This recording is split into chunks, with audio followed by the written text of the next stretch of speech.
Hello everyone, very good morning to all of you. आज के video में 28 जनवरी 2025 के करंट अफेयर कवर करेंगे। करंट अफेयर की पीडीएफ आप मेरे टेलीग्राम ग्रुप से डाउनलोड कर सकते हैं। टेलीग्राम का लिंक वीडियो के डिस्क्रिप्शन में दिया हुआ है। पहले कल के क्वेश्चन की बात कर लेते हैं। कल मैंने आपसे मॉडर्न हिस्ट्री का एक क्वेश्चन पूछा था। मेरा सवाल यह था कि कैबिनेट मिशन जो भारत में आया था इसमें कितने मेंबर थे। तो इसका सही आंसर है इसमें 3 मेंबर्स थे। कौन कौन से?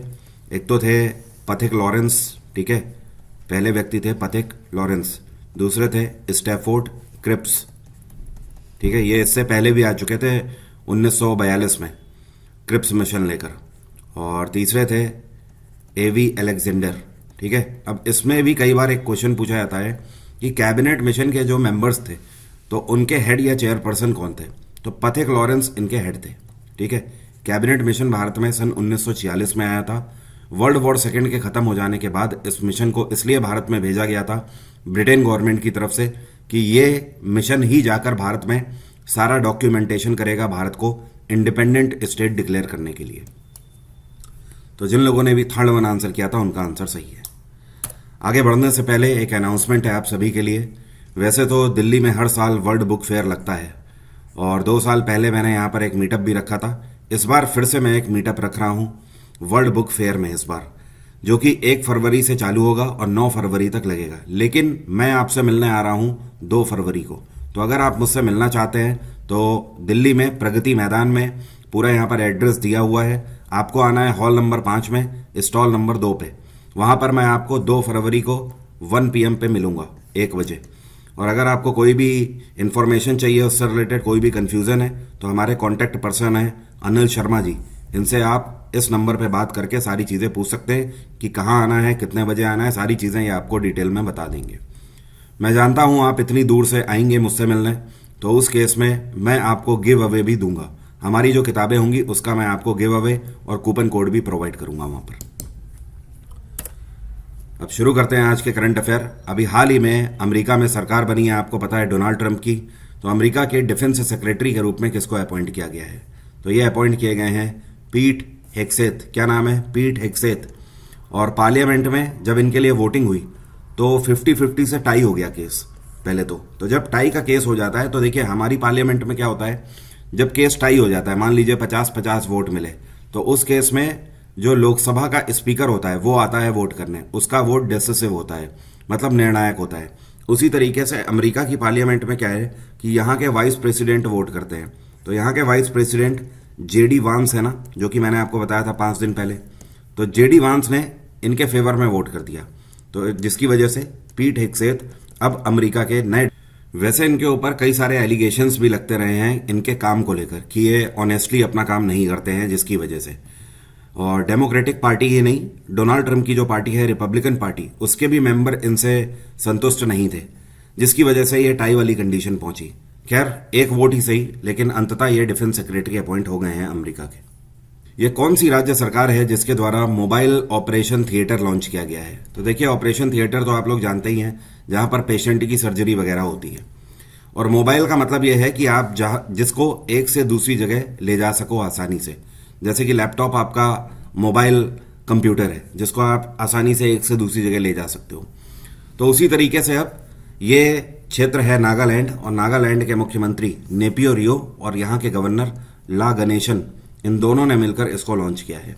नागालैंड में बहुत सारे ऐसे वैली एरियाज हैं जहाँ पर ऑपरेशन थिएटर या फिर आप बोल सकते हो हॉस्पिटल्स नहीं है, लेकिन वहाँ के लोगों को तो चिकित्सा मिलनी चाहिए ना। तो जिसके लिए ये फैसला लिया गया है कि अब से पूरे नागालैंड के रीजन में वैली एरिया वाले जो क्षेत्र हैं, जो गांव वाले क्षेत्र हैं, वहां पर इस तरीके की मोबाइल वैन्स भेजी जाएंगी। इन वैन्स के अंदर ऑपरेशन का पूरा सर्जिकल सामान होगा और साथ में डॉक्टर और नर्स होंगे। तो ये जगह जगह पर जाकर लोगों का इलाज करने का काम करेंगे, वो भी मुफ्त में। भारत के कौन से 2 शहर हैं जिनको अभी हाल ही में जो वेटलैंड सिटीज हैं, तो वेटलैंड सिटीज की ग्लोबल लिस्ट में शामिल किया गया है? तो ये 2 शहर हैं, एक तो है इंदौर और दूसरा है राजस्थान का उदयपुर। अब देखिए, है क्या वेटलैंड्स किसको बोलते हैं? किसी भी तरीके का, चाहे नेचुरल हो और चाहे मैन मेड हो, चाहे लेक्स की बात करो या फिर पॉन्ड मतलब तालाब की बात करो। तो ये जो झीलें और तालाब होते हैं ये क्या है? वेटलैंड्स हैं हमारे। इनको हमें प्रोटेक्ट करके रखना होगा। तो कई जगह पर मैनमेड भी है जो कि हम लोगों ने बनाए हुए हैं, और कई जगह पर नेचुरल हैं। तो इंदौर और उदयपुर में जितने भी वेटलैंड्स हैं उनको ग्लोबल लिस्ट में अभी हाल ही में शामिल किया गया है। और इस साल की जो ग्लोबल लिस्ट है इसमें पूरे दुनिया भर के 31 नए शहरों को शामिल किया गया है। और पूरे वर्ल्ड की ओवरऑल अगर बात करें तो ग्लोबल लिस्ट में वेटलैंड सिटीज की संख्या बढ़कर 74 पहुंच गई है। इस साल 31 शहरों में से ये 2 शहर भारत से हैं, और सबसे ज़्यादा शहर चाइना से हैं इस टाइम पर वेटलैंड्स में। चाइना से अगर बात करी जाए तो करीब 22 शहर हैं चाइना के। ध्यान रखिएगा, रामसर साइट्स अलग होती हैं, ठीक है। कई लोग इसको रामसर से कनेक्ट कर देते हैं। रामसर साइट्स अलग है, ग्लोबल लिस्ट अलग है। रामसर कन्वेंशन 1971 में हुआ था। ईरान में एक गांव है जिसका नाम है रामसर, वहां पर यह मीटिंग हुई थी, और इसका मेन उद्देश्य ये था कि दुनिया भर के जो वेटलैंड्स हैं उनको प्रोटेक्ट करना। इस टाइम पर पूरे दुनिया भर के 172 कंट्रीज हैं जो कि रामसर साइट्स के मेंबर हैं। और रामसर साइट में अगर बात करें तो भारत की कितनी साइट हैं? भारत की 85 साइट इस टाइम पर रामसर साइट्स में कंसीडर करी जा चुकी हैं। और ग्लोबल लिस्ट में अगर बात करें तो हमारे 2 शहर आ गए हैं। भारत का एक कौन सा एसपी ऑफिस है जिसको हाल ही में ISO 9001:2015 सर्टिफिकेशन से सम्मानित किया गया है? तो यह है कौसाम्बी का एसपी ऑफिस।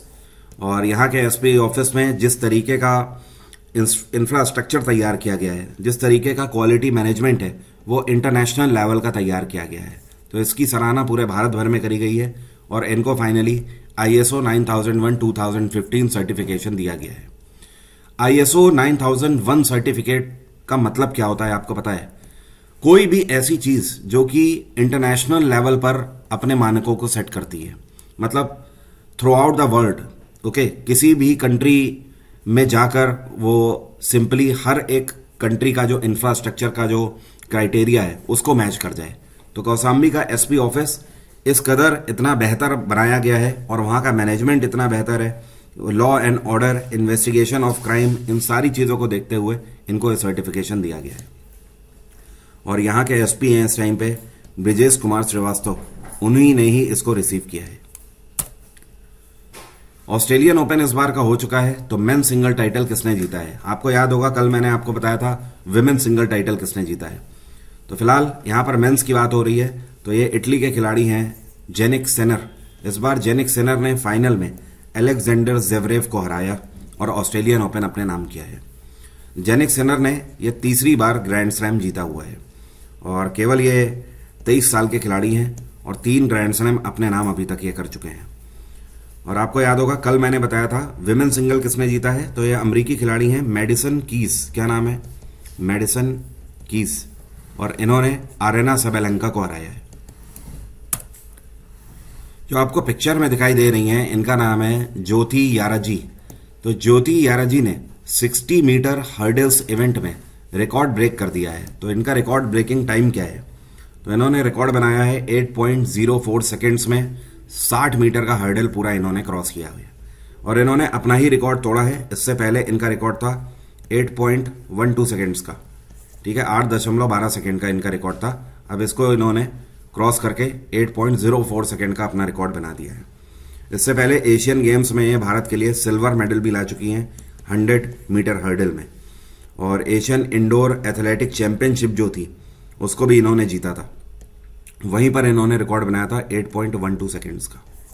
तो अब इनका नया रिकॉर्ड आप ध्यान रखें 8.04 सेकेंड।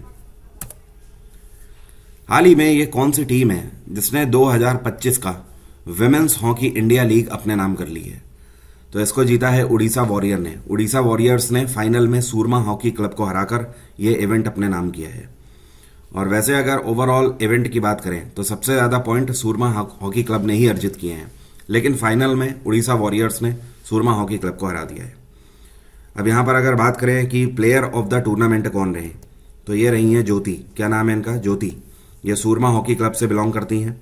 इसके अलावा सबसे ज़्यादा गोल किसने किए, तो टॉप स्कोरर रही हैं येबी जानसन। ये उड़ीसा वॉरियर से बिलोंग करती हैं। और बेस्ट गोलकीपर का जो टाइटल दिया गया है ये सविता पुनिया को दिया गया है। तो ये भी सूरमा हॉकी क्लब से बिलोंग करती हैं।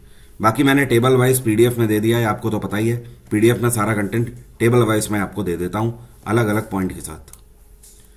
और क्योंकि ये जो विमेंस हॉकी इंडिया लीग है इसका आयोजन रांची में किया गया, कहाँ पर, झारखंड में, रांची में, तो इसीलिए मुख्यमंत्री हेमंत सोरेन के द्वारा ये ट्रॉफी दी गई है उड़ीसा वॉरियर्स को।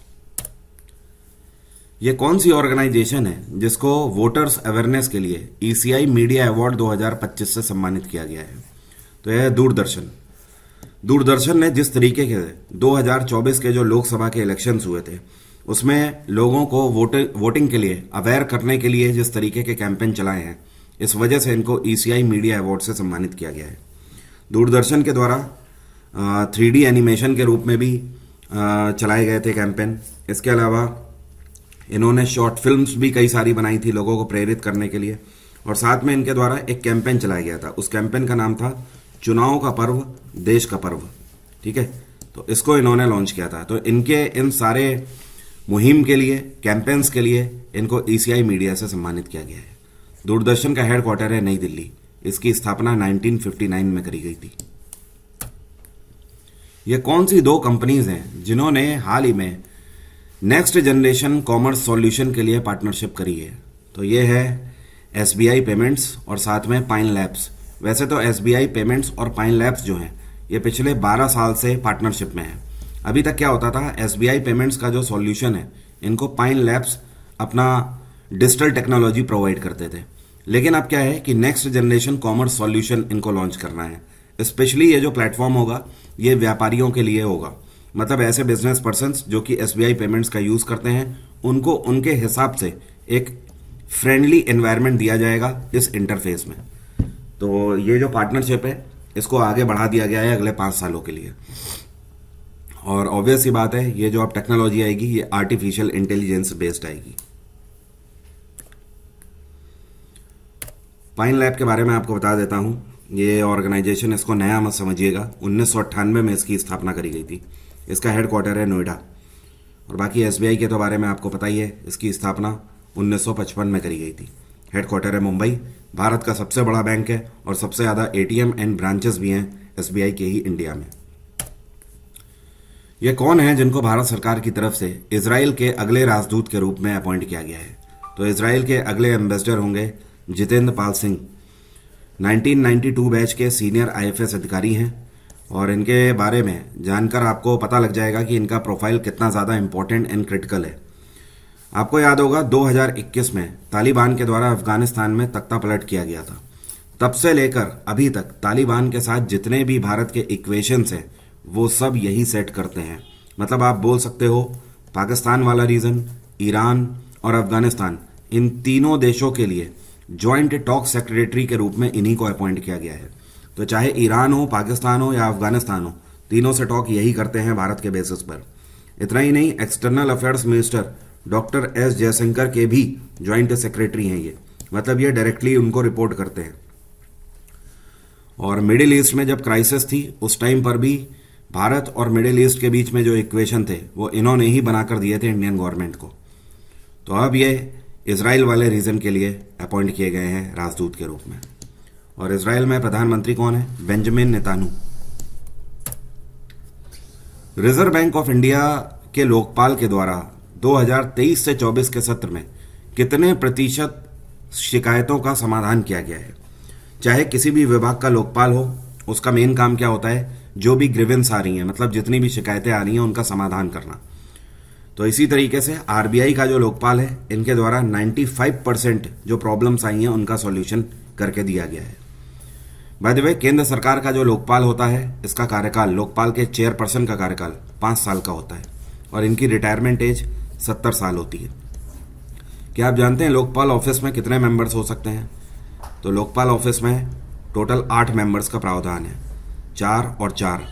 4 मिनिमम जुडिशियल कैटेगरी से होंगे, मतलब जुडिशरी से रिटायर्ड जजेस होंगे, और 4 जो होंगे ये एससी और एसटी कम्युनिटी से होंगे। आरबीआई की स्थापना 1935 में करी गई थी, 1935। इसका राष्ट्रीयकरण 1949 में हुआ था। हेडक्वार्टर है मुंबई और आरबीआई के गवर्नर हैं इस टाइम पे संजय मल्होत्रा। इन्होंने शक्तिकांत दास की जगह ली है और ये आरबीआई के 26वें गवर्नर हैं। भारत का पहला ऐसा राज्य कौन बन गया है जिसने यूसीसी अप्लाई कर दिया है, यूनिफॉर्म सिविल कोड? तो ये है उत्तराखंड। अगर आपने दिसंबर के करंट अफेयर मुझसे पढ़े होंगे तो आपको याद होगा, मैंने 1 महीने पहले ही आपको बता दिया था कि मोस्ट प्रोबेबली जनवरी के महीने में उत्तराखंड सरकार ऐसा कर सकती है। तो अब फाइनली हो गया है और ये डेट है कल की 27 जनवरी से पूरे उत्तराखंड के अंदर यूनिफॉर्म सिविल कोड अप्लाई हो गया है।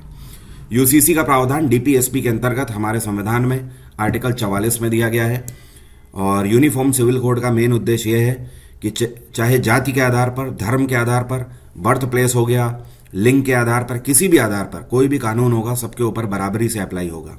एग्जाम्पल के तौर पर अब जितने भी मैरिज एक्ट होंगे वो सब एक कैटेगरी में आएंगे। जैसे कि सरकार के द्वारा पुरुषों के लिए मिनिमम 21 साल उम्र है तो वो होनी चाहिए, महिलाओं के लिए जो उम्र है शादी के लिए वो मिनिमम 18 साल है। तो चाहे आप किसी भी समुदाय से बिलोंग करते हो, ये मेन चीज़ सबके ऊपर अप्लाई होगी। इतना ही नहीं, अगर किसी ने शादी करी है तो अगले 60 दिन के अंदर उनको मैरिज रजिस्ट्रेशन कराना कंपलसरी हो गया है उत्तराखंड के अंदर, जो कि यूसीसी के अंतर्गत आता है। और यहाँ के मुख्यमंत्री पुष्कर सिंह धामी हैं।